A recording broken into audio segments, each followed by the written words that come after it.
Washington angle کے ساتھ میں ہوں خاور شمس الحسن. میں انور اقبال. انور صاحب صرف فوج نہ سے میں یہ بات کر رہا ہوں کہ اس وقت تو کوئی ان کا بلاکیٹ بھی توڑنے کی کوشش نہیں کر رہا. پچھلی دفعہ اگر آپ کو یاد ہو تو ٹرکی سے ایک فلوٹیلا چلا تھا ایڈ لے کے, جنہوں نے کہا تھا کہ ہم یہ غزہ کا بلاکیٹ توڑ دیں گے اور ہم ایڈ پہنچانا چاہتے ہیں. نہیں, اس دفعہ ایسا نہیں ہوگا, اس لیے کہ اس دفعہ بہت خطرناک صورتحال, اس دفعہ وہ بلاکیٹ توڑنے والے کو مار دیں گے.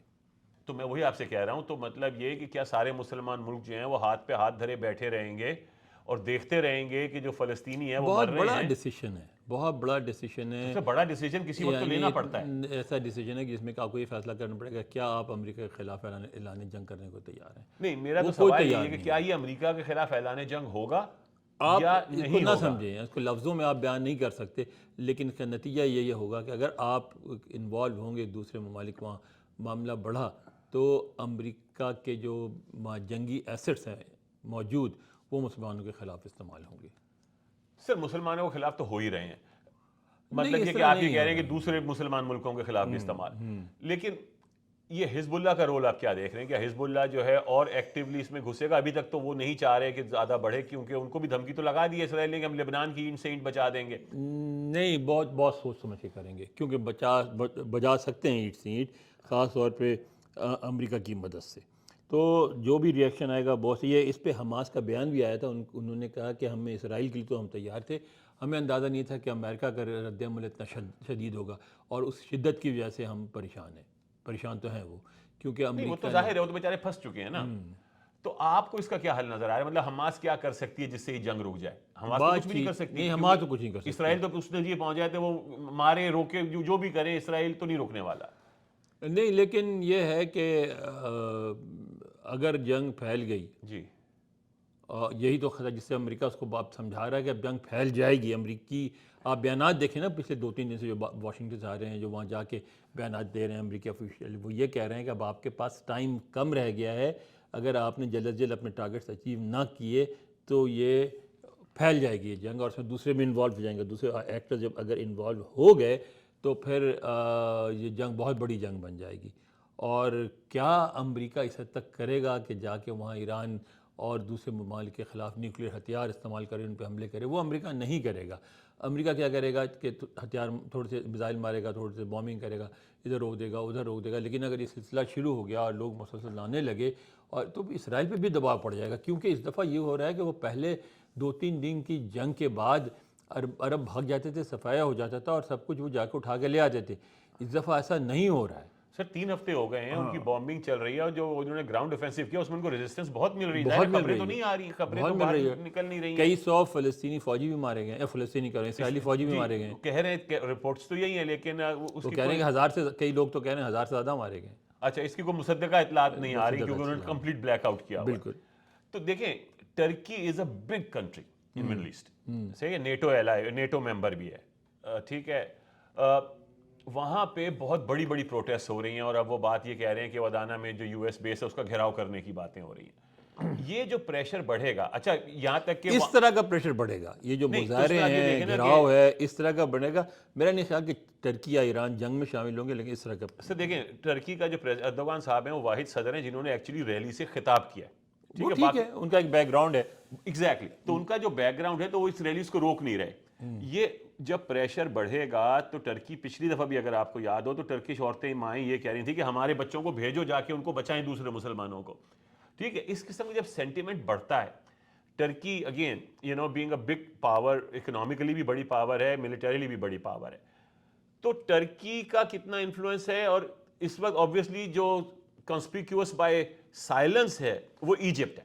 ٹھیک ہے, Egypt is the other big power in the region, جس کا بارڈر بھی ملتا ہے, جس نے بہت کنڈیشنل قسم کا کھولا ہے اس نے رفح کو. اس کے علاوہ جو دوسرے 2 بڑے مسلم ممالک ہیں, پاکستان, بنگلہ دیش, جہاں پہ ذرا سی بات پہ بہت بڑے بڑے پروٹیسٹ ہوا کرتے تھے مڈل ایسٹ کے لیے, وہاں پہ آلموسٹ سائلنس ہے. مطلب جماعت اسلامی نے ایک بڑا اجتماع کیا اسلام آباد میں, میرا خیال ہے JUI نے کیا ہے, لیکن آفیشیل لیول کے اوپر ایک مطلب ایک بالکل ایک گو مگو کی کیفیت ہے, کچھ کہہ بھی نہیں رہے اور کچھ منع بھی نہیں کر رہے. اس کو آپ کیسے دیکھ رہے ہیں؟ اس کی کیا جو کامن ایلیمنٹ مجھے نظر آتا ہے ان ایجپٹ, بنگلہ دیش اور پاکستان میں, کہ یہ اس وقت امریکن نوڈ کے بغیر زیادہ ہل جل نہیں کر سکتے.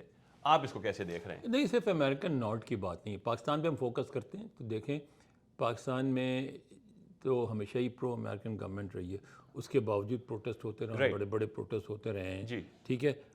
مسئلہ صرف یہ ہے کہ اس وقت پاکستان کے اپنے حالات بہت نازک ہیں صحیح، اور اپنے مسائل اتنے ہیں، اتنی پریشانیاں ہیں کہ پوری موومنٹ چل رہی ہے سیاسی، اس کو دبا دیا گیا ہے، سارا کچھ سلسلہ ہو رہا ہے، تو اس لیے پاکستان میں آپ کو اتنا شدید ریاکشن نظر نہیں آ رہا جتنا نظر آتا تھا یعنی ماضی آپ یہ میں۔ کہہ رہے ہیں کہ پاکستان میں نہ ہونے کی وجہ ہمارے اپنے حالات ہیں، اس میں امریکہ کا اتنا ہاتھ نہیں ہے، اپنے حالات کیونکہ ہماری اسٹیبلشمنٹ یہ سمجھتی ہے کہ اگر ایک دفعہ مومنٹم پبلک پروٹیسٹ کا بن گیا تو وہ فلسطین کے بعد کسی اور ایشو کے اوپر بھی کسی بڑے جلسے میں نعرہ ہی بدلنے کی ضرورت ہے جی نا، صرف نعرہ اور ہی نعرہ بدلا آرام گیا، سے بدلا جا سکتا ہے۔ بالکل نعرہ، لوگ تو تیار ہیں اس کے لیے۔ اچھا، بنگلہ دیش میں کیوں نہیں ہو رہا بڑا کام؟ بنگلہ دیش جو ہے وہ بھی اکثر کافی فور فرنٹ پہ ہوا کرتا ہے۔ بنگلہ دیش میں جلسے جلوس تو ہو رہے ہیں، بہت بڑے نہیں ہوئے ہیں، وہی میں کہہ رہا ہوں، مطلب جیسے استنبول میں ہوا ویسے ڈھاکہ میں نہیں ہوا۔ اس کی بھی وجہ اگین پھر ڈومیسٹک ہے کہ وہاں الیکشن میں لوگ مصروف ہیں، الیکشن کی موومنٹ چل رہی ہے، اور میں خالی الیکشن ہو گئے ہیں، ہونے والے نہیں ہیں، ابھی تو نہیں ہونے والے ہیں، بالکل جی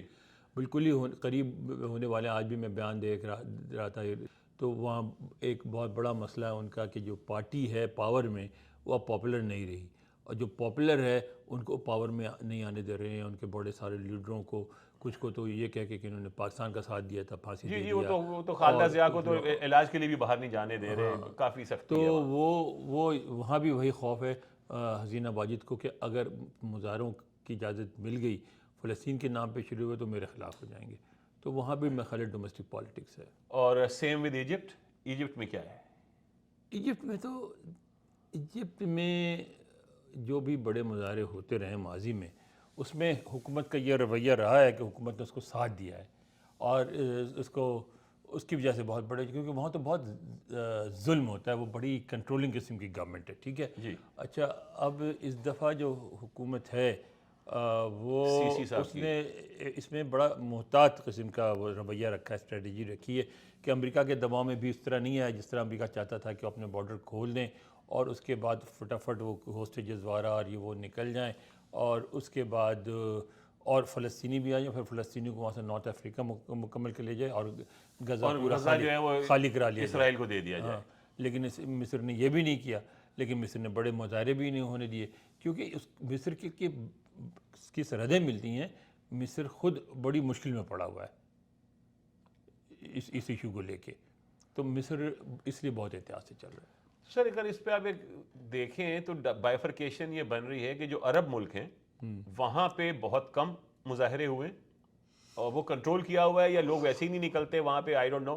جو نان عرب کنٹریز ہیں اس میں ایران پیش ہے، ایران میں خیال ہے مظاہرے اتنے کو بڑے نہیں ہوئے، لیکن ایران کی گورنمنٹ جو ہے وہ کافی ووکل ہے وہاں اس بھی کے وہی اوپر۔ مسئلہ ہے، ایران میں بھی دیکھیں نا، جی ایران کو بھی مسئلہ یہی ہے کہ زیادہ پروٹیسٹ جو ہے ڈومیسٹک وہ ٹرن پالیٹکس اراؤنڈ جو ہو ہے سکتی وہ ہے۔ خواتین کے معاملے میں جو آلریڈی وہاں کافی مسائل ہیں، وہ نہیں چاہتے کہ وہاں کوئی مزید مسئلہ پیدا ہو، تو اس وقت مسلمان ممالک ایسی صورتحال سے درپیش ہیں کہ جس میں جس میں تو ہمیشہ ہی ہوتے ہیں سر، مطلب یہی درپیش رہتی ہے مسلمانوں کا۔ ہاں ڈیوائیڈڈ ہیں، ٹربلڈ ہیں، پولیٹیکل انسٹیبلٹی ہے، ویک اکانومی ہے، یہ سارے مسائل مسلمانوں کے رہے ہیں، اور اس کی وجہ سے کبھی بھی ان کی وائس جو ہے کہیں کسی پلیٹ فارم پہ افیکٹو نہیں ہوتی۔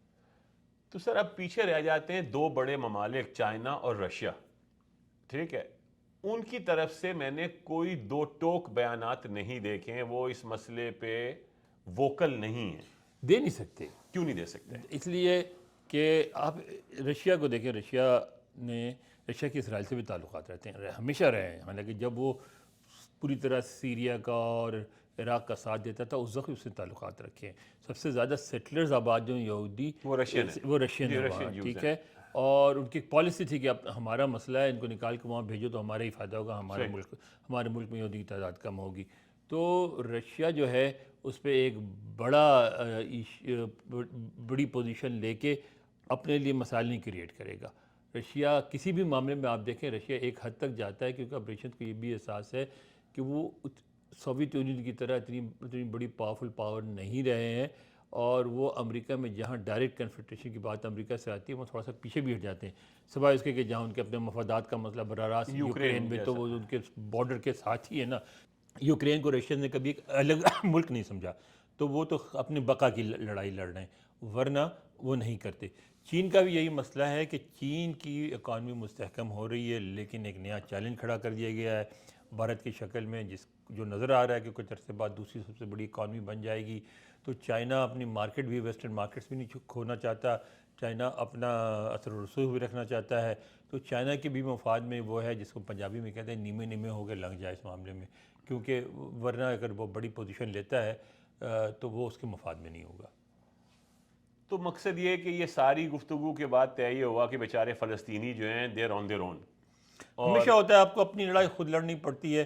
اگر آپ کی اپنی لڑائی میں ڈٹ جاتے ہیں اور آپ معاملے کو اس اسٹیج تک لے جاتے ہیں جو کہ اب فلسطین میں جاتا ہوا نظر آ رہا ہے، جس میں بین الاقوامی برادری مجبور ہو جاتی ہے آپ کو نوٹس لینے پہ، تو بھی آپ کی بات بنتی ہے۔ اور میں سمجھتا ہوں کہ اس وقت وہ جو ہے اس ورج پہ پہنچ اس گئی وقت پہ ہے۔ پہنچ گئی بات جہاں دنیا جو ہے مجبور ہو جائے گی ان کا نوٹس۔ ٹھیک ہے سر، آج اس کو یہیں ختم کرتے ہیں۔